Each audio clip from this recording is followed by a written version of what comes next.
तुम्ही सहकारामध्ये एवढं विजन ठेवून काम करता, बरोबर. असं विजन तुमच्या गावाकरताही कामाला आलं पाहिजे.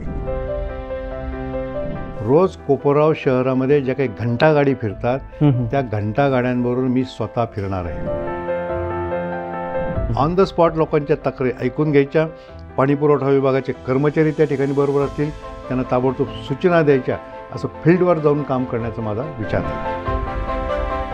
तुम्ही नगराध्यक्ष पदाचे दावेदार आहात, तर त्या पद्धतीने खाली जे नगरसेवक पदाचे जे तुमचे उमेदवार आहेत त्यांना एक काय संदेश देणार? कोपरगावचा विकास हाच माझा ध्यास आणि तोच माझा श्वास या पुढच्या कालावधीमध्ये असणार आहे.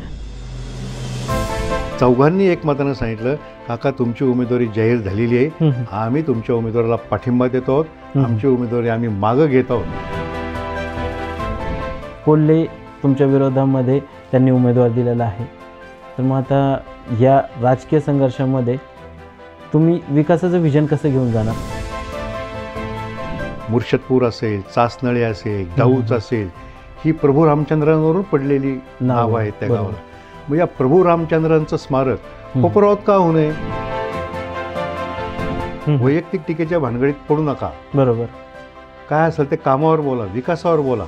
आणि आता का वैयक्तिक टीका होतीये याचं तर मला आश्चर्य वाटतं. ते वय हा काही मुद्दा होत नाही, वय हे फक्त एक फिगर आहे.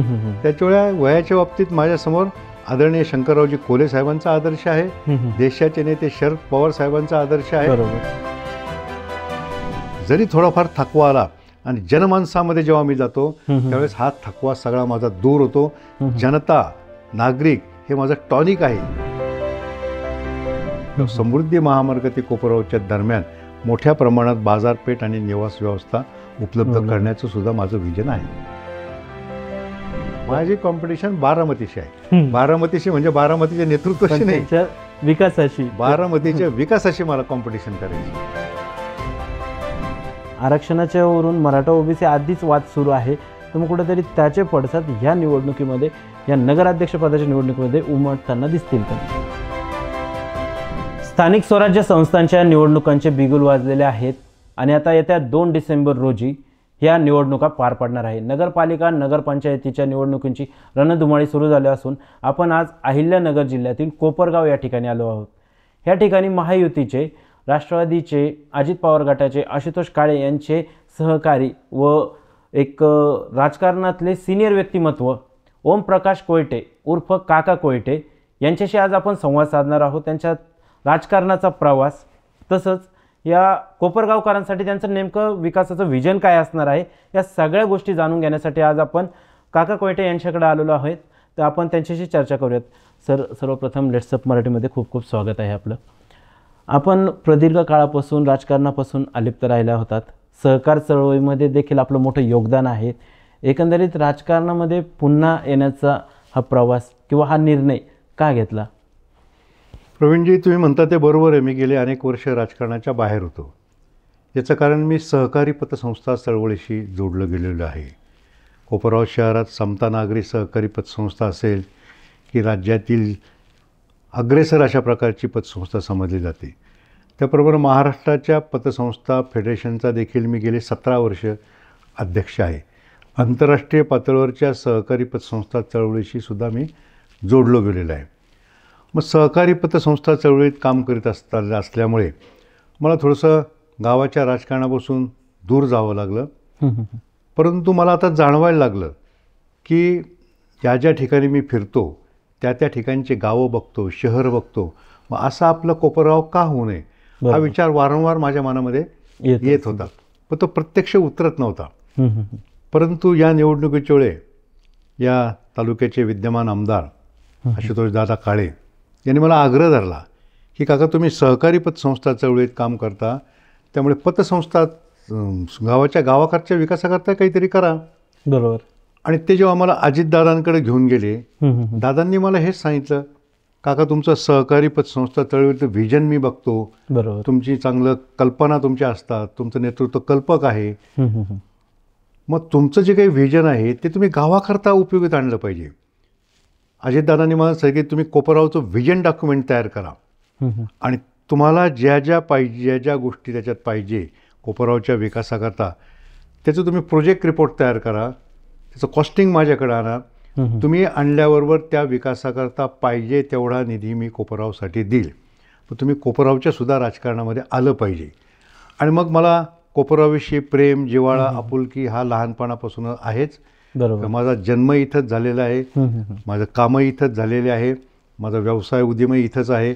त्या कोपरगावविषयी असलेला जिव्हाळा, त्यामुळे मग या राजकारणाकडे आता पुन्हा ओढलो गेलो. अजितदादांची भेट झाली, नेमकी काय चर्चा झाली, कोपरगावच्या व्हिजनबाबत काय वाटलं तुम्हाला, की एकंदरीत सध्या असलेली परिस्थिती, अजितदादांशी काय नेमकी चर्चा झाली?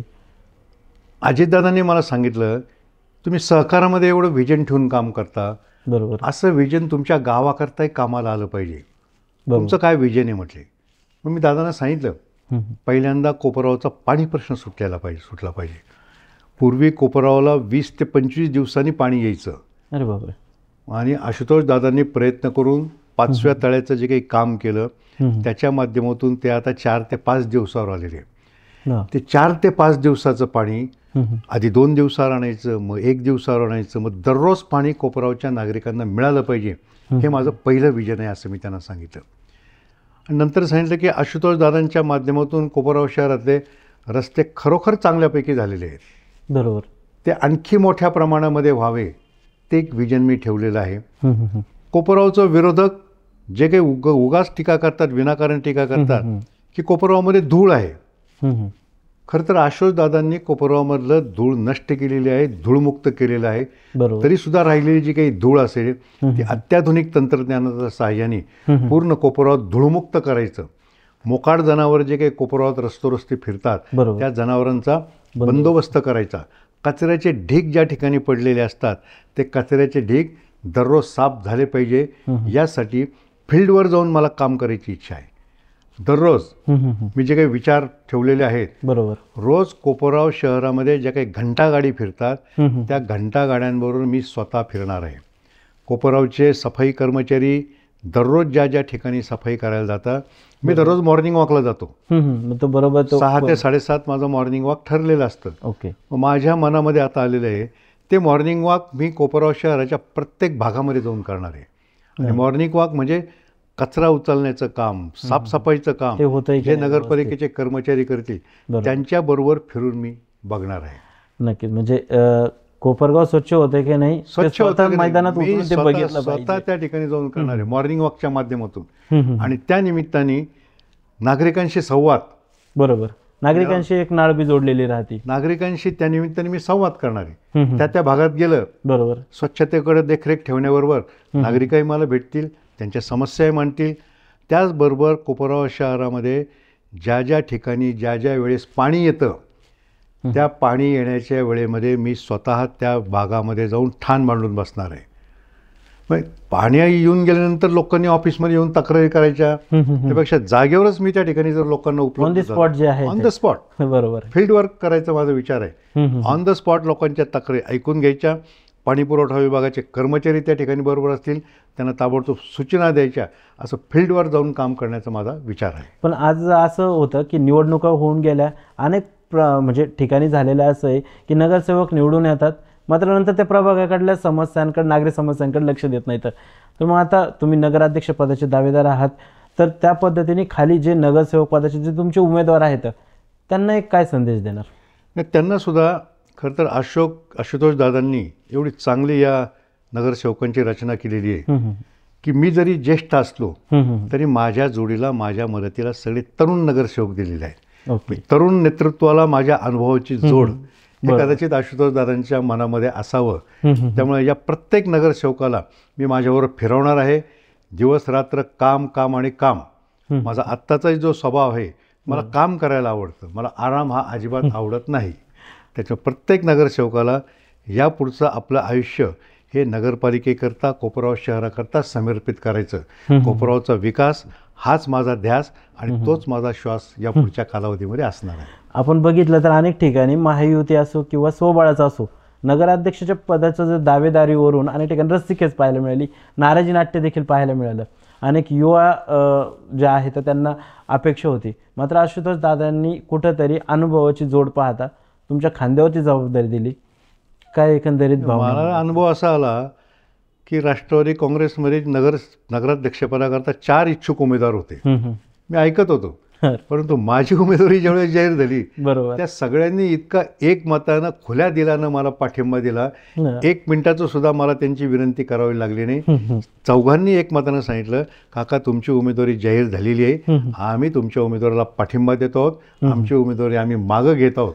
आणि आशुतोष दादांनी आणि सगळ्या नगरसेवकांनी सुद्धा मला पाठिंबा दिला. म्हणजे मनधरणी करण्याची अजिबात कोणाची मनधरणी मला करावी लागली नाही. माझ्या उमेदवारीमुळे ज्याप्रमाणे हे उमेदवारी करता इच्छुक होते बरोबर ते पण खूप समाधानी झालेले आहेत. आणि आज ज्या ज्या ठिकाणी मी फिरतो, मतदारांच्या गाठीभेटी घेतो, तर सगळे मतदार मला सांगतात, काका तुमची उमेदवारी जाहीर झाल्याबद्दल आम्ही आनंदी झालेलो आहोत, आम्ही समाधानी झालेलो आहोत, तेव्हा आम्हाला आमच्या तुम्हाला शुभेच्छा आहे. आता जसं नागरिक तुम्हाला भेटता येतं, तुम्ही अनेक वर्ष नगरसेवक देखील राहिलेले आहे, नगराध्यक्ष पद देखील तुमच्या घरामध्ये आहे, तर मग कुठेतरी आता नागरिकांच्या कोणत्या समस्या घेऊन तुम्हाला पुढे जावं लागणार आहे? ही जी निवडणूक आहे त्या निवडणुकीमधल्या कुठल्या नागरिक समस्या तुम्हाला वाटतात की ज्या महत्त्वाच्या आहेत, त्या मुद्द्यांवरती ही निवडणूक लढवली गेली पाहिजे?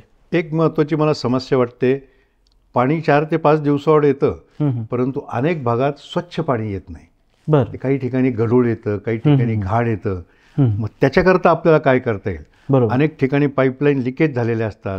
त्या पाईपलाईनमध्ये गटाराचं पाणी गेल्यामुळे कदाचित ते घाण पाणी होऊ शकतं. येत असेल. बरोबर. ते स्वच्छ पाणी 5 दिवसाआड का होईना, सध्याचे 4-5 दिवसाआड येतं, पण ते स्वच्छ पाणी कोपरगावकरांना मिळालं पाहिजे.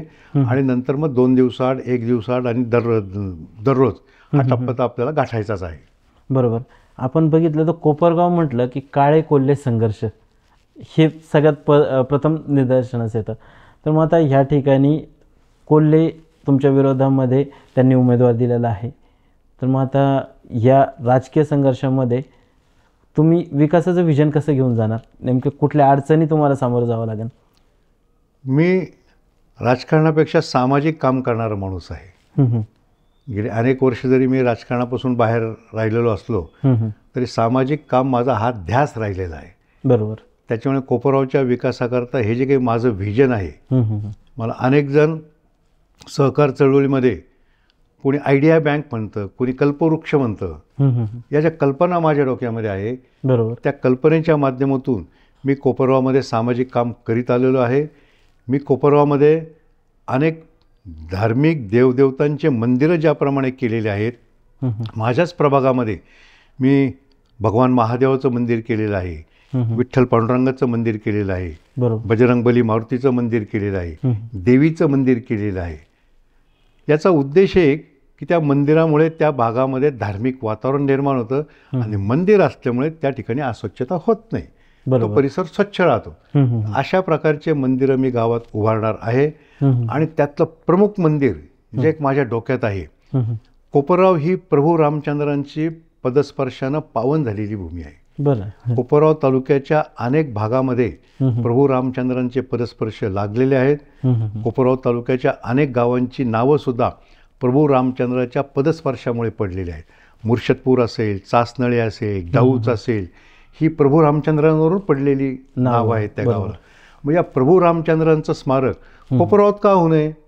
अयोध्येला जसं प्रभू रामचंद्रांचं मंदिर आहे, तसं कोपरगावच्या गोदा तीरावर त्या अयोध्येच्या मंदिराचे तितक्या मोठ्या प्रमाणात आपण करू शकणार नाही, पण छोटी प्रतिकृती का होईना, आणि त्या प्रतिकृतीमध्ये त्या प्रभू रामचंद्रांच्या स्मारकामध्ये हे जे काही गावं आमचे नावं पडलेले, सासनळीला गाव रामचंद्रावरून का पडलं, प्रभू रामचंद्रावरून का पडलं, धामोरीला नाव प्रभू रामचंद्रावरून का पडलं, मुर्शदपूरला नाव प्रभू रामचंद्रांच्या जीवनचरित्रावरून का पडलं, याचं चरित्र त्या ठिकाणी त्या गावांची महती सांगणारे शिलालेख त्या ठिकाणी असणार आहे आणि मध्यभागी प्रभू रामचंद्रांची मूर्ती असणार आहे. असं एक अभूतपूर्व म्हणजे भारतात कुठं नाही अशा प्रकारचं एक प्रभू रामचंद्रांची स्मृतीस्थळ कोपरगावच्या गोदा तीरावर, की ज्या गोदा तीरावरून प्रभू रामचंद्रांचं मार्गक्रमण झालेलं आहे, बरोबर, ते माझा या ठिकाणी बांधण्याचा एक नक्कीच संकल्प आहे. एक असं वाटतं का की हे जो गटतट राजकारण आहे त्याचा कुठंतरी फटका हा कोपरगावच्या विकासाला झाला? नक्कीच बसलेला आहे. गटातटाच्या राजकारणात आशुतोष काळेंनी आत्तापर्यंत अनेक योजना ज्या कोपरगावकरता आणल्या, आशुतोष दादांनी आणल्या, की कोले गटानं त्याला विरोध करायचा. कधी न्यायालयात जायचं, कधी जनतेमध्ये त्याचा अपप्रचार करायचा. बरोबर. या राजकारणामुळे हा जो कोपरावाला फटका बसलेला आहे. मी काम अशा पद्धतीचं करणार आहे की विरोधक सुद्धा नामोहरम होतील. विरोधकांना कुठल्या प्रकारचं विरोध करण्याची इच्छा सुद्धा होणार नाही. मुद्दे नाही भेटले पाहिजे, मुद्देच मिळाले नाही पाहिजे. अशा प्रकारचं काम मी कोपराव करता निश्चितपणे करणार आहे. आपण बघितलं तर गेल्या काही दिवसांपासून राजकारणामध्ये टीका टिप्पणी ही फार केली जाते. मात्र शंकरराव कोल्हे असतील, शंकरराव काळे असतील, तर यांनी कुठेतरी ते मतभेद ठेवले नाही. तुमच्यावरती थेट वैयक्तिक पातळीवरती टीका टिप्पणी होतीये. कसं पाहता या सगळ्या गोष्टींकडे? याचं मला खरंच खूप वाईट वाटतं. तुम्ही सांगितल्याप्रमाणे शंकरराव कोल्हे साहेब किंवा शंकरराव काळे साहेब हे वैयक्तिक टीका त्यांनी एकमेकांवर कधीही केलेली नाही. बरोबर. उलट एखाद्या कार्यकर्त्यांनी जर वैयक्तिक टीका केली, मी आदरणीय कोल्हे साहेबांच्या नेतृत्वाखाली अनेक वर्ष काम केलेले, ते आम्हाला रागवायचे. वैयक्तिक टीकेच्या भानगडीत पडू नका. बरोबर. काय असेल ते कामावर बोला, विकासावर बोला. आणि आता का वैयक्तिक टीका होतीये याचं तर मला आश्चर्य वाटतं. पण ते वयाचा सातत्याने उल्लेख केला जातो विवेक कोल्हेंकडून की आज 73 वर्ष झालेले आहेत राजकारणामधला. तर मग जे शंकरराव कोल्हे होते त्यांनी देखील प्रदीर्घ काळ एक्झॅक्टली विवेकजी कोल्हेंना मला तेच सांगायचं आहे की आमचे नेते, माझे सर्व नेते होते ते, त्यांच्या नेतृत्वाखाली अनेक वर्ष मी काम केलं. त्यांचा कामाचा आवाका मी बघितलेला आहे. 85-90व्या वर्षी सुद्धा त्यांचा जो कामाचा आवाका होता, रात्रभर काम करायचे, तो आदर्श आमच्या समोर आहे. ते वय हा काही मुद्दा होत नाही. वय हे फक्त एक फिगर आहे. त्याच्यामुळे वयाच्या बाबतीत माझ्यासमोर आदरणीय शंकररावजी कोल्हे साहेबांचा आदर्श आहे, देशाचे नेते शरद पवार साहेबांचा आदर्श आहे. आणि त्याप्रमाणे वयाचा अजिबात विचार न करता मी काम आणि कामच करणार. बरोबर आहे. वयाचा विचार न करता विकासाचं विजन असलं पाहिजे. एक तुम्ही सुरुवातीलाच म्हटला की जर नगर आपलं कोपरगाव शहर जे आहे ते स्वच्छतेसाठी जर विचार केला तर मी स्वतः पुढाकार घेऊन रस्त्यांवरती जाणार आहे, तो रस्ता स्वच्छ होतो की नाही ते पाहणार आहे. विकासाचं व्हिजन तुम्ही घेऊन पुढे चाललेलं आहात. मात्र तुमचे विरोधक जे आहे ते कुठेतरी टीका टिप्पणी करताना दिसतात, तुमच्या वयोमानावरती टीका टिप्पणी करतायत. तर मग कुठेतरी जे महत्त्वाचे मुद्दे आहेत ते राहिले नाही म्हणून कुठेतरी तुमच्या वयाच्या मुद्द्यांवरती ते बोलतायत का, असं वाटतंय का? माझ्या वयाचा मुद्दा असा मांडला गेला की माझं वय 76 आहे. बरोबर. माझं वर खरं तर 76 नाही 73 आहे. 73च्या उलट जर तुम्ही बघितलं 37 होतात. आज सुद्धा 37व्या वर्षाप्रमाणे मी कार्यरत आहे. आणि विरोधकांनीच कबूल केलेलं आहे, काका आत्ता 76 वर्षाचे आहेत. नगरपालिकेचा कार्यकाळ संपता ते 81 वर्षाचे होतील. म्हणजे माझं नगराध्यक्षपद त्यांनी गृहीत धरलेलं आहे. म्हणजे त्यांनी आत्ताच ठरवलं की विजय उमेदवार तुम्हीच आहात. विजय उमेदवार आहे. हे 81 वर्षापर्यंत कसं काम करणार? बरोबर. परंतु माझी जी आत्ता काम करण्याची उमेद आहे, मी आत्ता जरी वय माझं झालेलं असलं तरी पतसंस्था चळवळी करता दररोज माझा किमान 250 किलोमीटर प्रवास असतो. 250 किलोमीटर वर्षाला माझ्या गाडीचं किलोमीटर तुम्ही तपासा, बरोबर 1 लाख किलोमीटर प्रवास माझा झालेला असतो. त्याच्यामुळे मी कधी थकवा हा शब्दच माझ्या मनामध्ये येत नाही. आणि जरी थोडाफार थकवा आला आणि जनमानसामध्ये जेव्हा मी जातो त्यावेळेस हा थकवा सगळा माझा दूर होतो. जनता, नागरिक हे माझं टॉनिक आहे. आणि ते मला इतक्या वर्ष सहकारी पतसंस्था चळवळीचे माझे सहकारी देत होते. आता कोपरगावचे नागरिक जेव्हा मला हे टॉनिक देतील सहकार्याचं, तेव्हा हे टॉनिक अधिक प्रभावी ठरून माझी तब्येत दिवसेंदिवस अधिक चांगली होणार आहे. बरोबर. आता विरोधक असंही म्हणतायत की एवढे वर्ष ते राजकारणापासून अलिप्त राहिले, आता कुठेतरी राजकीय स्वार्थासाठी म्हणून त्यांनी पक्षप्रवेश केला आहे असं टीका टिप्पणी ते करतायत. तर त्यांच्या या टीका टिप्पणींना आपलं काय उत्तर असेल? मी राजकारणापासून जरी बाजूला होतो तरी समाजकारणापासून मी कधीच जाबोलो. बरोबर. समता परिवाराच्या माध्यमातून अनेक सामाजिक कामं सातत्यानं मी करत राहिलेलो आहे. तुम्ही कोपरगावकरांना विचारा, माझ्या इतका सामाजिक करणारा कार्यकर्ता कोपरगावमध्ये कदाचित नसावा. मी विविध सामाजिक कामात म्हणजे कोरोनाच्या काळामध्ये मी तुम्हाला सांगतो, मी माझा अभिमान म्हणून नाही सांगत, माझ्या इतकं काम कोणीही केलेलं नसेल. आशुतोष दादांनी ते केलं. आशुतोष दादांनी कोरोना सेंटर त्यांच्या महात्मा गांधी चॅरिटेबल ट्रस्टच्या जागेत चालू केलेलं होतं. हजारो रुग्ण त्या ठिकाणी सेवा घेत होते.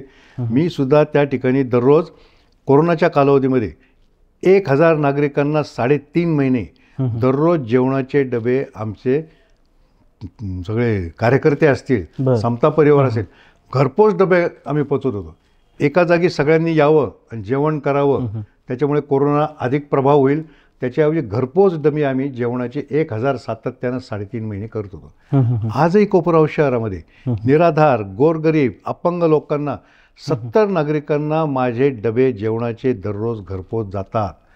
दररोज त्यांना गरमागरम जेवण, सणासुदीच्या दिवशी गोड जेवण, अशा पद्धतीचे सामाजिक उपक्रम माझे नेहमी सुरू असतात. मी एक अभ्यास मंदिर कोपरावामध्ये उभं केलेलं आहे की ज्या सर्वसामान्य कुटुंबातल्या विद्यार्थ्यांना घर त्यांचं छोटं असतं, घरी अभ्यासाकरता जागा नसते, बरोबर, 1 रूम किचनचं घर असतं, त्यांच्यासाठी एक अभ्यास मंदिर मी बांधलेलं आहे. 170 मुलं आणि मुली त्या ठिकाणी रोज येऊन अभ्यास घेतात, स्पर्धा परीक्षांचा अभ्यास घेतात. त्यांना मोठ्या प्रमाणात पुस्तकंसुद्धा आम्ही पुरवलेले आहे आणि त्यांचा अभ्यास चांगल्या पद्धतीचं होईल असं वातावरण त्या अभ्यास मंदिरामध्ये केलेलं आहे. मी एक आरोग्य मंदिर उभारलेलं आहे साई सिटी परिसरामध्ये. त्या आरोग्य मंदिर आणि योग भवनसुद्धा त्या ठिकाणी उभारलेलं आहे. त्या योग भवनमध्ये रोज योग प्रशिक्षक येतात. रोज सकाळच्या वेळेमध्ये पुरुषांचे वर्ग चालतात, संध्याकाळच्या वेळेमध्ये महिलांचे वर्ग त्या ठिकाणी चालतात आणि अशा प्रकारचे आरोग्य मंदिर, योग मंदिर कोपरावच्या विविध भागामध्ये करण्याचा माझा निश्चितपणे संकल्प आहे. मी एक सहकार मंदिर समता पतसंस्थेच्या माध्यमातून उभारलेलं आहे.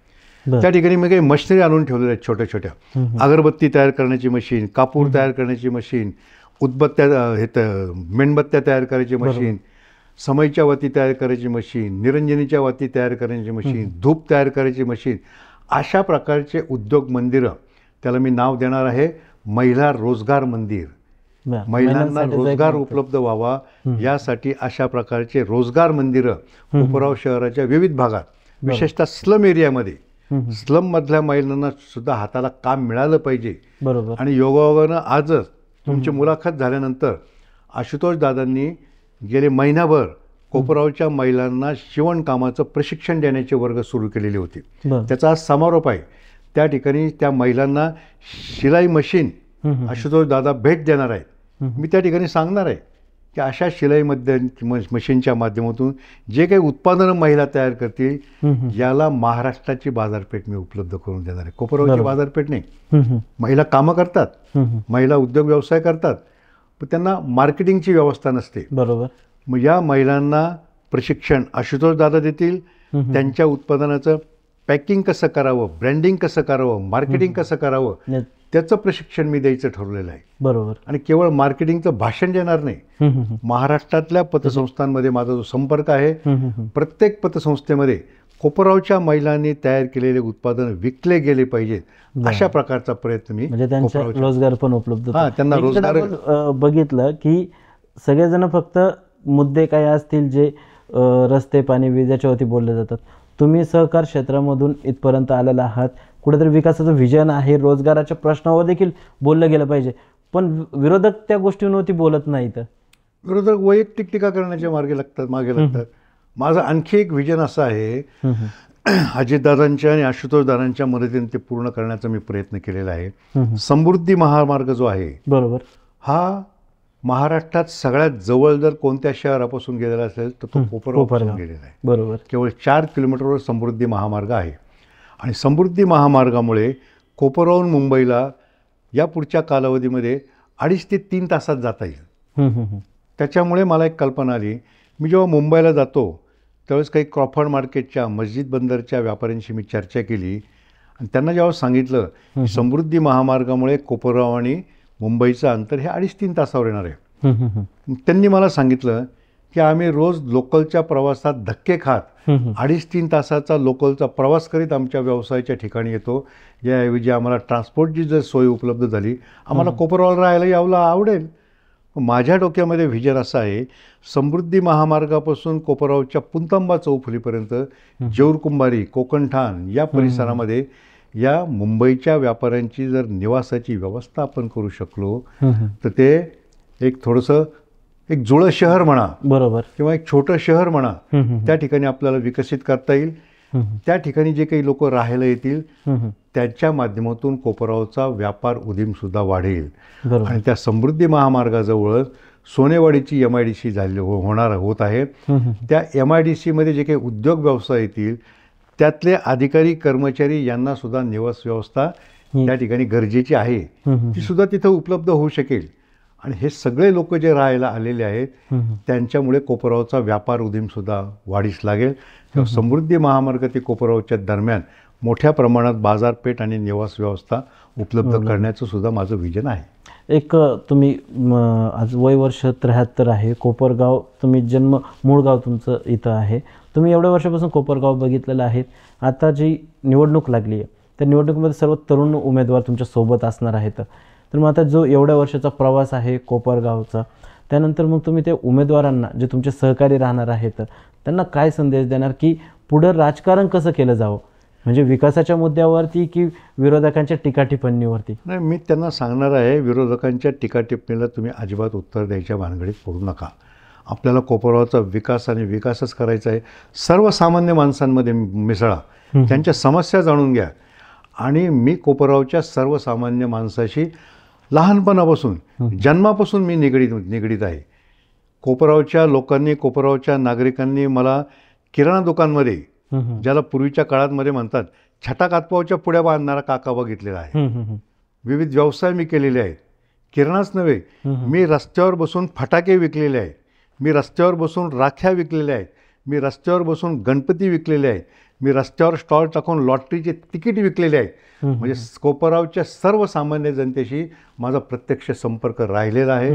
त्याच्यामुळे कोपरगावच्या समस्यांची मला जशी जाण आहे तशीच इतर नगरसेवकांनी सुद्धा त्यांच्यामध्ये मिळून मिसळून नागरिकांचे प्रश्न समजून घ्यावेत, ते माझ्यासमोर मांडावेत. आशुतोष दादांच्या आणि अजितदादांच्या माध्यमातून हे कोपरगाव जिल्ह्यातलं नव्हे महाराष्ट्रामध्ये 1 क्रमांकाचं शहर झालं पाहिजे. जसं अजितदादांनी बारामती हे महाराष्ट्रातलं 1 नंबर समजलं जातं. आपल्याला कॉम्पिटिशन बारामतीशी करायची, इतर शहरांशी आपल्याला पक्षातलेच नेते करायचीच नाही. माझी कॉम्पिटिशन बारामतीशी आहे. बारामतीशी म्हणजे बारामतीच्या नेतृत्वाशी नाही, विकासाशी, बारामतीच्या विकासाशी मला कॉम्पिटिशन करायची. बरोबर. एक बातमी सातत्याने व्हायरल झाली होती, सगळेजण कोपरगावकर तुम्हाला काका म्हणून ओळखतात. एक काका आका असा एक शब्द सातत्याने बातमीमध्ये हायलाईट झाला. काका तो तुम्ही आहात, मग ते राजकारणातले आका कोण आहेत नेमकं? आका कोण आहे मला काही माहीत नाही. आका हा राजकीय शब्द आहे. मी कोपरगावचा लाडका काका माझ्या जन्मापासून, माझ्या लहानपणापासून आहे. आणि हा कोपरगावचा काका या पुढचं आयुष्य कोपरगावकरांकरता समर्पित निश्चितपणे करणार आहे. एकंदरीत ज्यावेळेस तुमचा पक्षप्रवेश झाला, पालकमंत्री राधाकृष्ण विखेंची देखील महत्त्वाची भूमिका राहिली यामध्ये. काय पालकमंत्र्यांकडून नेमकं? पहिली गोष्ट म्हणजे पालकमंत्र्यांची या माझ्या नगरपालिकेच्या राजकारणामध्ये अजिबात भूमिका नाही. ते माझे मित्र आहेत. बरं. अगदी योग काँग्रेसमध्ये विखे साहेबांनी आणि मी एकत्र, पण एक तुम्ही त्यांचे निकटवर्तीय म्हणून तुमची ओळख आहे असं सांगतात, म्हटलं जातं. तर मग तुमच्या या पक्षप्रवेशामध्ये असं म्हटलं जात होतं की पालकमंत्री त्यांचा देखील सहभाग होता. त्यांचा अजिबात या माझ्या पक्षप्रवेशामध्ये सहभाग नाही. आशुतोष दादा मला अजितदादांकडे घेऊन गेले. अजितदादांनी मला कोपरगावसाठी माझं जे काही व्हिजन आहे त्याकरता ते निधी द्यायचं कबूल केलं. त्यामुळे मी हा निर्णय घेतला. आणि पुढे नगरपालिका स्थापित झाल्यानंतर मी नगराध्यक्ष जर झालो, शेवटी राधाकृष्ण विखे पाटील पालकमंत्री आहेत. त्यांच्याकडे मी जर काही निधीची मागणी केली, पक्ष मतभेद विसरून ते निश्चितपणे देतील याची मला खात्री आहे. गेल्याच वर्षी माझ्या प्रभागामध्ये त्यांनी 2.5 कोटी रुपयाचा निधी मी एक अर्ज केल्यावर दिला होता. माझ्या प्रभागामध्ये जर पालकमंत्री 2.5 कोटी रुपयाचा निधी देत असतील तर कोपरगावच्या शहराच्या विकासाकरता मोठ्या प्रमाणावर निधी ते माझे त्यांचे संबंध असल्यामुळे देतील. त्याच्यात राजकीय त्यांचा कुठलाही संपर्क, माझा संबंध नाही. एक राजकीय प्रश्न मला विचारायचा होता. हे जे तुम्हाला उमेदवारी देताना असं ओबीसी चेहरा, समोरचे जे उमेदवार आहेत ते मराठा चेहरा, कुठंतरी आरक्षणाच्या वरून मराठा ओबीसी आधीच वाद सुरू आहे, तर मग कुठंतरी त्याचे पडसाद ह्या निवडणुकीमध्ये, या नगराध्यक्षपदाच्या निवडणुकीमध्ये उमटताना दिसतील का? या जातीयवादाच्या भानगडीत मी कधी पडलेलो नाही, पडणार नाही. मला ओबीसी चेहऱ्यापेक्षा कोपरगावच्या विकासाचा चेहरा व्हायचा आहे. आणि आशुतोष दादा किंवा अजित दादा मला कधीही म्हटलेलं नाही की तुम्ही ओबीसी आहात म्हणून मी तुम्हाला उमेदवारी देतो. अजितदादांना आशुतोष दादा हेच म्हटले, तुमच्याकडे विकासाची भूमिका आहे, तुमच्याकडे व्हिजन आहे, त्याच्यामुळे आम्ही तुम्हाला उमेदवारी देत आहोत. कोपरगावच्या सर्व जाती धर्माच्या लोकांशी माझे खूप चांगल्या प्रकारचे संबंध आहेत. साहेब, तुम्ही अनेक वर्ष सहकार पतसंस्था या सहकार चळवळ बघितली, फेडरेशनचे अध्यक्ष आहात तुम्ही. तर आता नगराध्यक्षपदाची जबाबदारी आल्यानंतर हे दोन्हींची सांगड कशी घालणार? निश्चितपणे खूप चांगल्या प्रकारे घालता येणार. पहिल्यांदा तुम्हाला जाहीर कुठं मी वाच्यता केलेली नाही. माझी निवड झाल्यानंतर मी ताबडतोब फेडरेशनच्या अध्यक्षपदाचा राजीनामा दिलेला आहे. बरं. फेडरेशनचेच सगळे संचालक माझ्या मागे लागलेले आहे, तुम्ही राजीनामा अजिबात देऊ नका, फक्त पूर्वीसारखा तुम्ही जो प्रवास करीत होता तो प्रवास तुम्ही करू नका, तो वेळ कोपराव करता द्या. तुम्ही पतसंस्था चळवळीचे मार्गदर्शक म्हणून तुम्ही भूमिका बजवा, अध्यक्षपदी तुम्हीच राहा. तर पतसंस्था चळवळीमध्ये आता मला फारसा वेळ द्यावा लागणार नाही. माझे सगळे सहकारी अतिशय भक्कम आहेत, काम करणारे आहेत. त्यांच्या माध्यमातून मी पतसंस्था चळवळीचं काम करीन आणि यापुढे कोपरावचा विकास विकास आणि विकास हाच एक ध्यास. आता सहकार चळवळ एवढ्या वर्षापासून तुम्ही बघितली, त्याला एका विकासाच्या उंचीवर नेलेलं आहे. तर आता या राजकारणातल्या कोपरगावच्या जो प्रवास आहे, कोपरगावच्या राजकीय भवितव्याचा, की उद्या कोपरगाव एक विकसित शहर झालं पाहिजे, तर त्याला या सहकारची जोड कशी देणार? निश्चितपणे देता येईल. मीच आत्ता सांगितलं की महिलांच्या रोजगारातून, महिलांच्या उद्योग व्यवसायातून जी काही उत्पादनं तयार होतील ती महाराष्ट्रातल्या प्रत्येक पतसंस्थेमध्ये विकली गेली पाहिजे. कोपरावची अगरबत्ती, कोपरावचा ब्रँड हा कोपराव या नावाने विकलं गेलं पाहिजे. कोपरावचं नाव संपूर्ण महाराष्ट्रामध्ये गेलं पाहिजे. या माध्यमातून मी प्रयत्न करणार आहे. आणि आत्ताच माननीय अमितजी शहा यांनी जे सहकार्याचं धोरण तयार करण्यासाठी समिती नेमलेली आहे, त्या समितीचा मी सदस्य आहे. त्या समितीमध्ये असा ठराव झालेला आहे की सहकाराच्या माध्यमातून प्रत्येक जिल्ह्यात एका गावाचा विकास करायचा. हे राष्ट्रीय स्तरावरचं धोरण आहे. मग सहकार चळवळीच्या माध्यमातून मी माझ्या गावचा विकास का करणार नाही? सहकार चळवळीच्या माध्यमातून गावाचा विकास कसा करता येतो याचं एक चांगलं उदाहरण मी महाराष्ट्राच्या सहकार चळवळीत घालून देणार आहे. आता विरोधकांनी तुम्हाला अगोदरच सांगितलं की तुम्ही नगराध्यक्ष झालात, म्हणजे त्यांनी पुढं 5 वर्षाचा कार्यकाळ देखील तुमचा ठरवून टाकलेला आहे. तर येणाऱ्या काळामध्ये 100 दिवसांमध्ये असं आपण समजूया की नगराध्यक्ष आपण आहात, तर पुढच्या येणाऱ्या 100 दिवसांमध्ये तुमचं विकासाचं विजन काय असणार आहे? विकासाचं विजन घेऊन मी अजितदादांकडे जाणार आहे. पण तत्पूर्वी छोट्या छोट्या गोष्टी ज्या असतात की ज्या करायला पैसे लागत नाही. गावात मोकाट जनावरं फिरतात रस्ती, या मोकाट जनावरांचा बंदोबस्त आपण निश्चितपणे केला पाहिजे. स्वच्छतेचा विषय आहे. अनेक ठिकाणी कचऱ्याचे ढीग पडलेले असतात, ते कचऱ्याचे ढीग काढण्याचं काम मी करणार आहे. मी आणखी एका गोष्टीचा सर्वे करणार आहे की शहरामध्ये अनेक ठिकाणी ओपन स्पेसेस आहेत. बरोबर. मी मुद्दाम सांगू इच्छितो, मी ज्या प्रभागामध्ये राहतो, ज्या निवारा कोजागिरी वसाहतीमध्ये राहतो, त्या ठिकाणच्या सगळ्या ओपन स्पेसेस मी कोणत्याही प्रकारचं अतिक्रमण होऊ न देता त्या विकसित केलेल्या आहेत. अशा प्रकारच्या ओपन स्पेसेस शहरातलं मी शोधून काढणार आहे आणि त्याचं डेव्हलपमेंट कसं करता येईल, त्याचं सुशोभीकरण कसं करता येईल. मी आमच्या समता पतसंस्थेस शेजारी खंदक नाला आहे. कोपरावात येणाऱ्या प्रत्येक माणसाला आधी खंदक नाल्याची घाण बघावी लागायची. त्याच्यावर मी एक चांगल्या प्रकारची हिरव्या गालिच्याचं आच्छादन टाकलं माझ्या पतसंस्थेच्या माध्यमातून.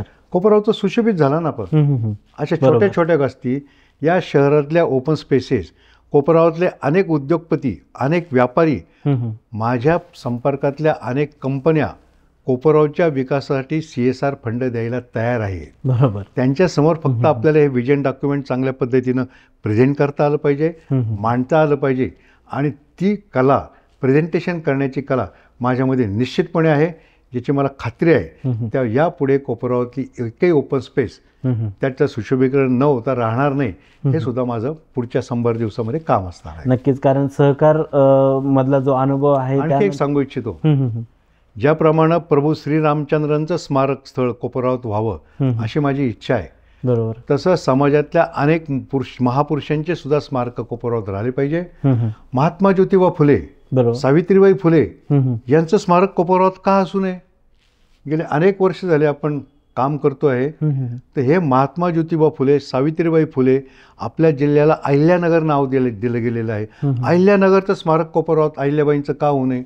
कोपरावचा जो दत्ताचा पार आहे गोदावरी नदीच्या तीरावर, तो अहिल्याबाईंनी बांधलेला आहे. मग अशा ठिकाणी अहिल्याबाईंचं चांगलं स्मारक का होऊ नये, त्याचा सुद्धा प्रयत्न मी निश्चितपणे करणार आहे. ज्या पद्धतीने विधानसभेमध्ये काळेंना कोल्हेंच्या संघर्षाचा सामना करावा लागला, आजही ते गटतट आहे.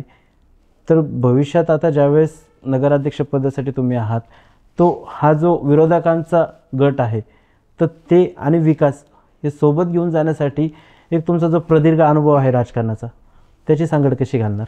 पहिली गोष्ट म्हणजे माझा विकास अशा पद्धतीचा असणार आहे, विरोधकांना बोलायला अजिबात संधी राहणार नाही.